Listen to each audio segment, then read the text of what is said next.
A'udzu billahi minasyaitonir rajim. Bismillahirrahmanirrahim. Assalamualaikum warahmatullahi wabarakatuh. Innal hamdalillah nahmaduhu wa nasta'inuhu wa nastaghfiruh wa na'udzu billahi min syururi anfusina wa min sayyiati a'malina. May yahdihillahu fala mudhillalah wa man yudlil fala hadiyalah. Asyhadu an la ilaha illallah wahdahu la syarikalah wa asyhadu anna Muhammadan abduhu wa rasuluh.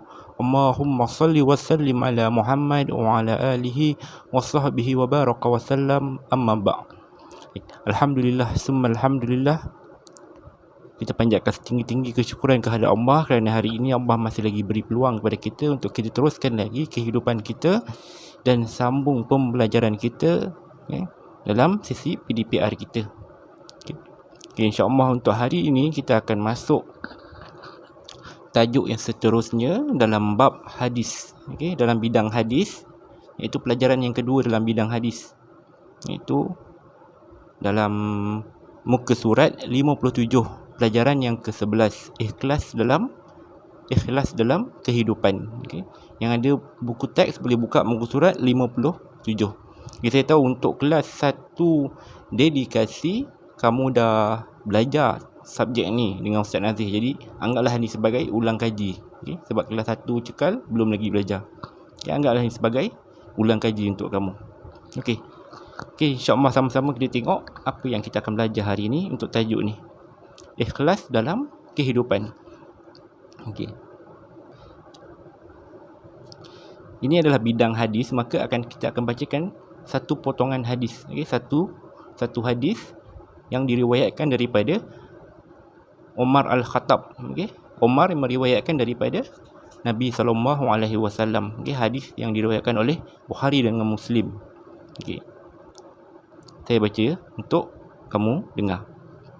An Amirul Mu'minin Abi Hafs Umar ibn Khattab radhiyallahu anhu qala sami'tu Rasulullah sallallahu alaihi wasallam yaqulu innamal a'malu binniyat wa innamal likulli imman nawa faman kanat hijratuhu ila Allah wa rasulih fahijratuhu ila Allah wa rasulih wa man kanat hijratuhu lidunya yusibuha aw imra'atin yankihuha fahijratuhu ila ma hajara ilaih. Itu adalah hadis, cara hadis yang diriwayatkan daripada Umar Al-Khattab ataupun dikenali sebagai Abu Hafs. Maksud dia Amirul Mukminin. Ini Amirul Mukminin ni gelaran yang diberikan kepada Umar bila mana Umar memegang tampuk pemerintahan Madinah ataupun dunia Islam. Orang gelar Umar sebagai Amirul Mukminin, iaitu pemimpin kepada orang-orang yang bermukmin. Amirul Mukminin Abu Hafs. Abu Hafs ni bukan nama Umar, ini adalah gelaran kunyah bagi Umar, iaitu Abu Hafs ni bolehlah diterjemahkan sebagai Hafs ni lebih kurang macam garang, bapa yang garang, ataupun Hafs ni ada yang ulama mengatakan Hafs ni dinisbahkan kepada anak Umar, iaitu Hafsah. Jadi Umar Abu Hafs, bapa kepada Hafsah. Ada sebahagian mengatakan bapa singa, Abu Hafs. Jadi Abu Hafs tu bukan nama Umar, itu adalah kunyah Umar. Daripada Amirul Mukminin Abu Hafs Umar bin Al-Khattab radhiyallahu anhu. Kita kenal Umar bin Al-Khattab, iaitu khalifah yang kedua dalam Khulafa' Ar-Rasyidin. Sahabat yang kedua paling rapat dengan Nabi. Kalau dalam turutan, pertama Abu Bakar, yang kedua mestilah Umar. Kemana sahaja Nabi pergi, dua orang ni mesti ada. Umar bin Al-Khattab radhiyallahu anhu berkata, aku mendengar Rasulullah sallallahu alaihi wasallam bersabda, sesungguhnya setiap amalan itu berasaskan niat, dan sesungguhnya bagi setiap orang itu berdasarkan apa yang diniatkan. Sesiapa yang berhijrah kerana Allah dan Rasulnya, maka hijrahnya itu kepada Allah dan Rasulnya, yang ini diterima dan diberi ganjaran. Dan sesiapa berhijrah kerana tujuan keduniaan yang ingin diperolehnya, ia akan mendapatnya. Atau sesiapa yang berhijrah kerana wanita yang ingin dinikahinya, maka hijrahnya akan mendapat apa yang diniatkannya. Ini hadis muttafaqun alaihi, maksudnya hadis ini diriwayatkan oleh Al-Imam Bukhari dengan Imam Muslim di dalam kitab dia Sahih Bukhari dengan Sahih Muslim. Okey. Itu adalah hadis yang kita akan pelajari hari ini. Okey, hadis berkenaan dengan ikhlas. Tapi hadis ni kalau kita buka dalam mana-mana kitab, kebanyakannya hadis ini dalam mana-mana kitab hadis ni adalah hadis permulaan. Sebab apa? Hadis ni satu-satunya hadis yang Nabi ceritakan tentang niat. Innamal a'malu binniyat. Setiap amalan dimulakan dengan niat. Okay. Jadi hadis ni famous lah. Okay, hadis tersebut menjadi asas dan peringatan kepada umat Islam betapa pentingnya sifat ikhlas dan dalam perbuatan. Setiap amalan yang dilaksanakan dengan ikhlas kerana Allah akan mendapat ganjaran yang besar di sisi Allah. Amalan yang dilakukan kerana ingin menunjuk-nunjuk kepada manusia akan menjadi sia-sia, ibarat hujan jatuh ke pasir. Okay. Dalam perbincangan kita hari ini, kita nak ceritakan tentang rangkap yang kedua. Innamal a'malu binniyat tu kita tak cerita. Okey, sebab kita nak cerita pasal ikhlas. Ikhlas dia akan masuk pada rangkap yang kedua, iaitu faman kanat hijratuhu ila Allahi wa rasulih fa hijratuhu ila Allahi wa rasulih. Okey. Nak ceritakan tentang siapa yang berhijrah kerana Allah dan Rasulnya, maka dia akan dapat apa yang dihijrahkan. Okey. Dan siapa yang berhijrah kerana keduniaan, dia akan dapat apa yang dia niatkan, iaitu tentang niat ikhlas kerana Allah Ta'ala. Okay. Bila sebut ikhlas, bermaksud kita melakukan sesuatu perkara semata-mata kerana Allah Ta'ala. Kita melakukan satu-satu ibadat kerana Allah Ta'ala. Okay. Itu namanya ikhlas. Okey, kita tengok muka surat yang seterusnya. Apa yang dimaksudkan dengan ikhlas? Macam saya kata tadi, ikhlas dari segi bahasa berasal dari perkataan akhlasa, yang bermaksud bersih dan suci daripada kotoran yang mencemarkan. Itu dari segi bahasa, bersih dan suci daripada kotoran yang mencemarkan. Menurut istilah pula, dari segi istilah, ikhlas bermaksud semua amalan zahir dan batin yang dilakukan semata-mata mengharapkan keredaan Allah Subhanahu wa ta'ala tanpa menyekutukannya dengan yang lain. Okay. Apa sahaja amalan zahir ataupun amalan batin, okay, apa sahaja amalan yang kita lakukan, kita buat semata-mata untuk mendapatkan keredaan Allah Subhanahu wa ta'ala dan kita tidak menyekutukannya. Itu yang dimaksudkan dengan ikhlas. Okey. Tengok pada kunci ilmu kat situ. Okay. Kisah seorang lelaki yang dikenali sebagai Muhajir Ummu Qais yang ingin meminang seseorang wanita yang bernama Ummu Qais. Dia digelar sebagai Muhajir Ummu Qais. Apa maksud dia? Orang yang berhijrah kerana Ummu Qais. Muhajir, orang yang berhijrah. Muhajir Ummu Qais, orang yang berhijrah kerana Ummu Qais. Perempuan tersebut enggan mengahwininya kecuali lelaki itu berhijrah ke Madinah. Okay. Cerita ni berkenaan dengan kisah seorang lelaki yang nak kahwin dengan seorang perempuan. Okay. Nak kahwin dengan seorang perempuan, tapi perempuan ni dia dah berhijrah ke Madinah dan dia kata syarat kalau nak kahwin dengan dia kena hijrah ke Madinah. Okay. Sebab zaman Nabi ada peristiwa hijrah kan. Okay. Perempuan ni bagi syarat kepada lelaki ni, kalau nak kahwin dengan dia kena hijrah ke Madinah. Maksudnya kena masuk Islam lah. Okay. Dan lelaki ni pun berhijrah ke Madinah. Apa yang dia nak sampaikan kat sini?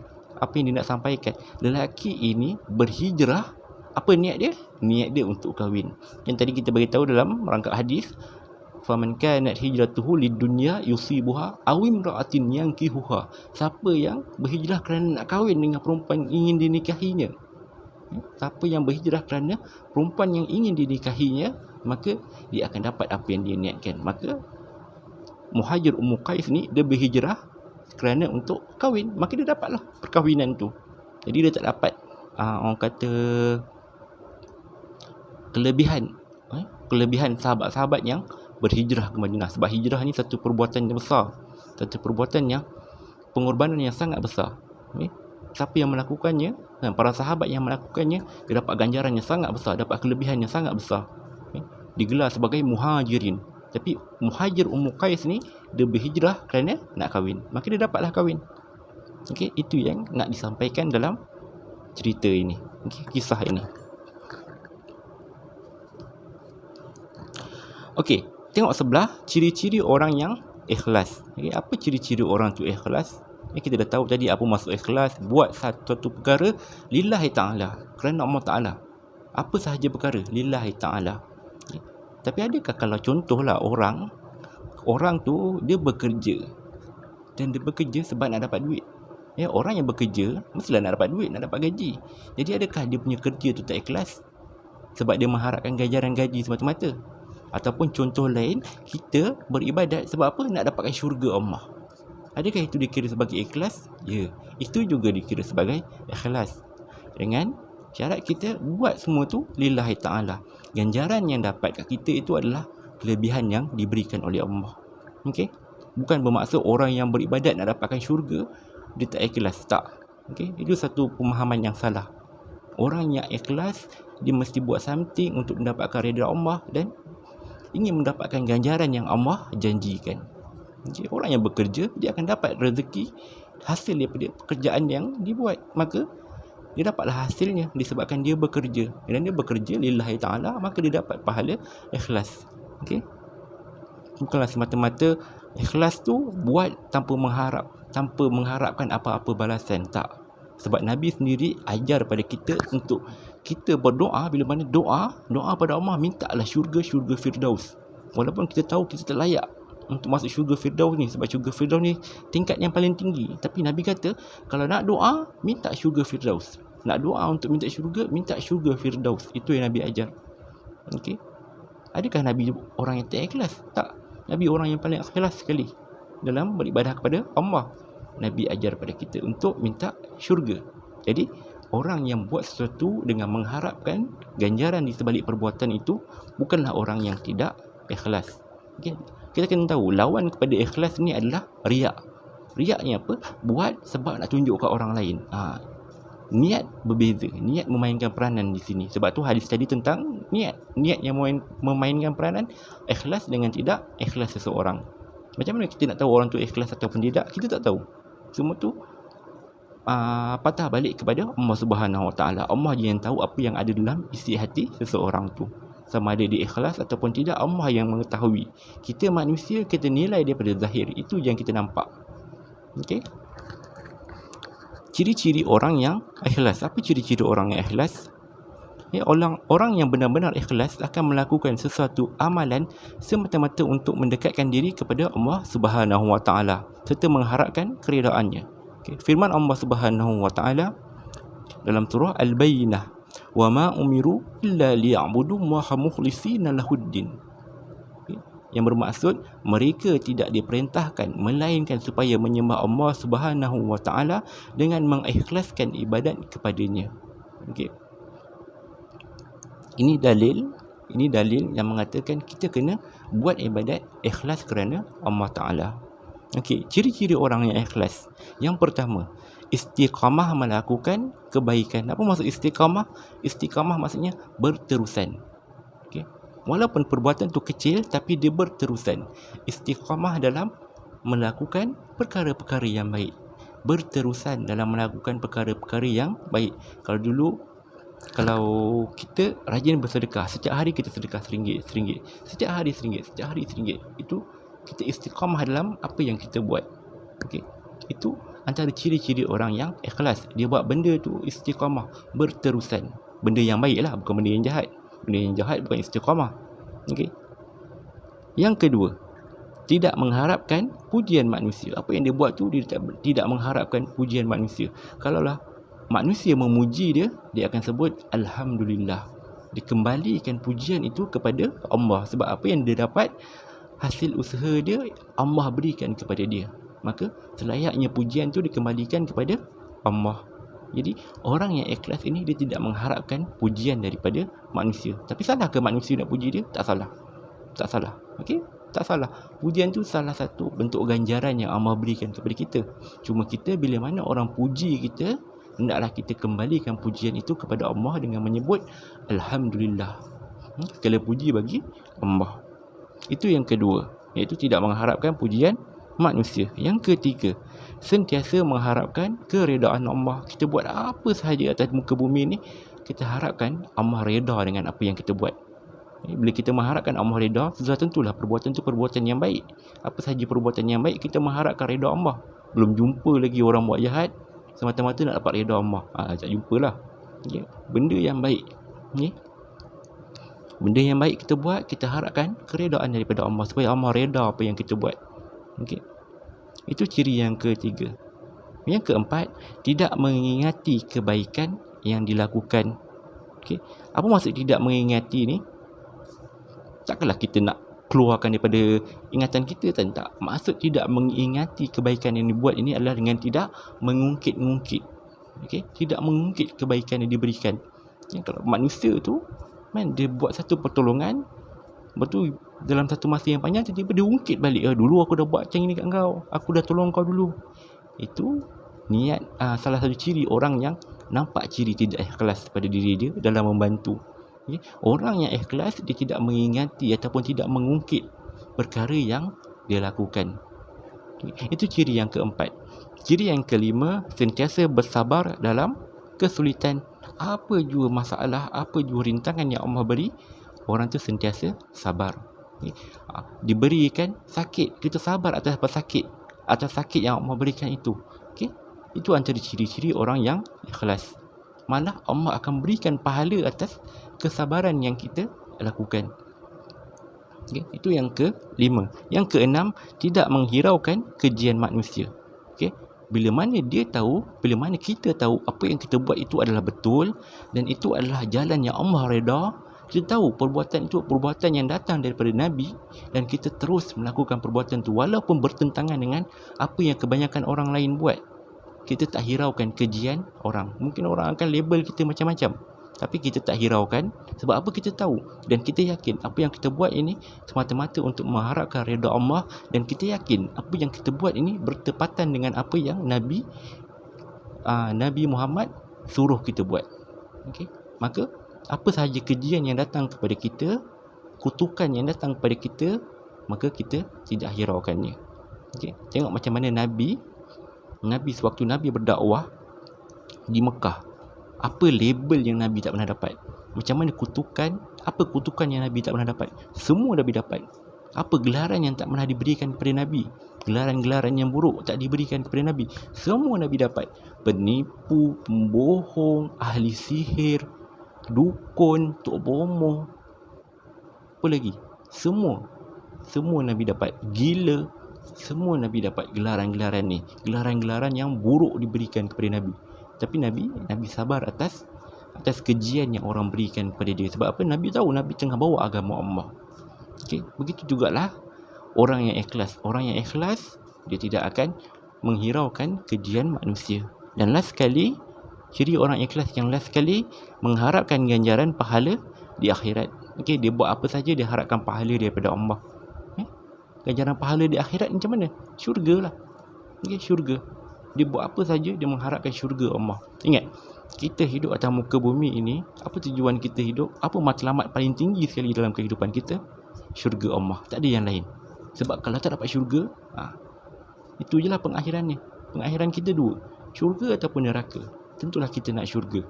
Jadi buatlah satu perkara mengharapkan pahala daripada Allah supaya Allah berikan kita syurga. Doa, minta kepada Allah syurga Firdaus. Itu yang Nabi ajarkan. Okay. Jadi itu adalah contoh ciri-ciri orang yang ikhlas. Dan banyak lagi lah kalau kita nak bincangkan. Tapi dalam buku ni dia berikan 7 contoh orang-orang yang ikhlas. Okey, tengok muka surat seterusnya, iaitu kepentingan ikhlas. Kenapa penting kena bersifat ikhlas ni? Kenapa penting kita buat something kena ada ikhlas lillahi ta'ala? Apa kepentingannya? Okey, kita tengok sama-sama. Yang pertama, mendapat perlindungan Allah Subhanahu wa taala. Orang yang ikhlas sentiasa di bawah lindungan Allah Taala. Bukanlah bermaksud tidak ditimpa dengan ujian. Bukan. Ramai je orang-orang yang baik ditimpa dengan pelbagai jenis ujian. Adakah Allah tak lindung dia? Tak. Allah lindung dia di akhirat. Allah lindung dia dengan keimanan dan Islam yang dibawa. Allah lindung dia dengan tetap di atas agama Allah. Dan Allah lindung dia dengan memberi balasan yang baik di akhirat. Itu yang bermaksud dengan perlindungan daripada Allah Subhanahu wa taala. Itu yang pertama. Yang kedua, terhindar daripada hasutan syaitan. Orang yang ikhlas, dia akan dapat elak daripada hasutan syaitan jika dia betul-betul buat something lillahi ta'ala. Cuma agak di sinilah permainan syaitan. Ikhlas ni permainan syaitan yang sangat dahsyat. Okey, sebab nak ubah ikhlas kepada riak ni mudah, sangat mudah. Okey, tapi kita kena jaga diri kita supaya kita tak termakan dengan hasutan syaitan. Dan kalau kita dapat bersifat dengan ikhlas, maka kita dah terhindar daripada hasutan syaitan. Okey, itu yang kedua. Yang ketiga, diangkat darajat dan martabat oleh Allah. Kat mana diangkat ni? Darajat ni? Kat dunia? Tak semestinya. Okay. Tapi yang pasti di sisi Allah, darajat dan martabat orang yang ikhlas ni tinggi. Okay. Bukan semestinya di dunia dia dapat naik jadi orang-orang besar, dapat pangkat-pangkat yang besar, tak. Okay. Kalau dia dapat, itu layak bagi dia. Tapi yang pasti martabat dengan ganjaran dia di sisi Allah ni, Allah berikan martabat yang tinggi. Okay, itu yang ketiga. Yang keempat, amal ibadat diterima oleh Allah Subhanahu Wa Taala. Okay, syarat penting dalam beribadah kepada Allah untuk ibadah diterima adalah ikhlas. Itu syarat penting. Okay, selain daripada niat lillahi ta'ala, ikhlas syarat yang paling penting dalam beribadah untuk Allah terima ibadah kita. Apa jua ibadah?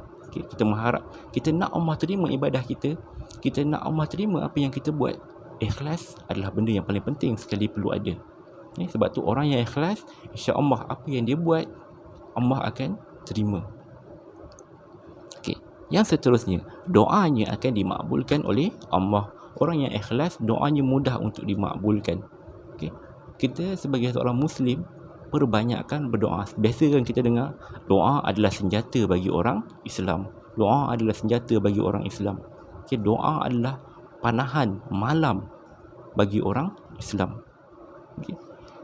Macam mana dapat doa yang makbul? Kena ikhlaskan diri. Ikhlaskan diri supaya kita harap doa yang kita minta itu Allah makbulkan. InsyaAllah, doa orang mukmin, apa sahaja doa yang kita doa setiap hari, Allah akan dengar. Okay. Tapi kena doa dengan betul lah. Kalau doa pun kita tak faham, doa pun kita sekadar baca tanpa kita tahu apa yang kita minta, agak payah lah. Okay.